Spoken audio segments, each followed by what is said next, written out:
A particle at rest moving with constant angular acceleration alpha in a circular path.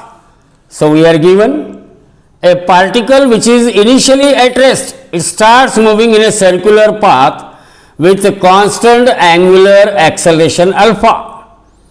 Now, at what time, that time we have to calculate the magnitude of centripetal acceleration. Centripetal acceleration means it is radial acceleration, acceleration that is pointing towards the center, which is also known as radial acceleration.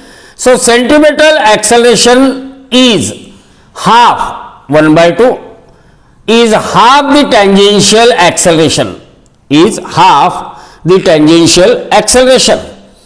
Now, we want to find out that time interval at which we get this situation, centripetal acceleration is equal to half the tangential acceleration. We know that tangential acceleration of a particle performing circular motion, A tangential, it is given by formula R alpha, and centripetal acceleration,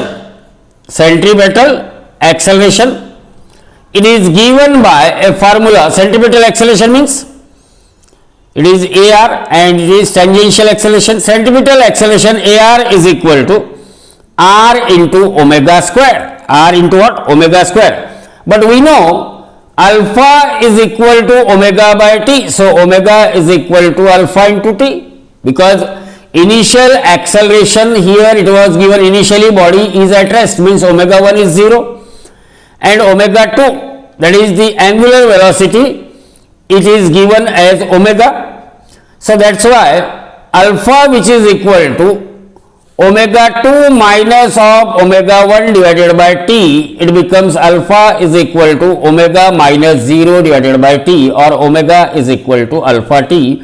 So, this equation becomes R into, now in place of omega, as omega equal to alpha t, so omega square equal to alpha square t square. So, alpha square t square, and this is our equation number 2.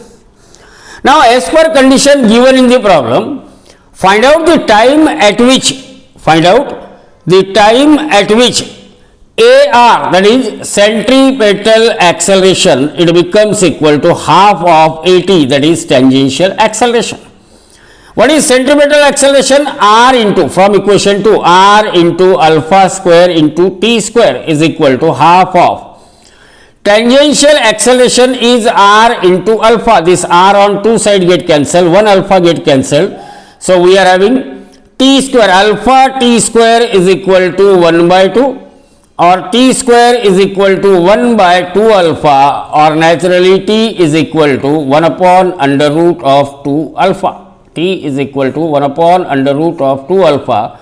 So, which of the following option is correct? Option B is the correct option for this question.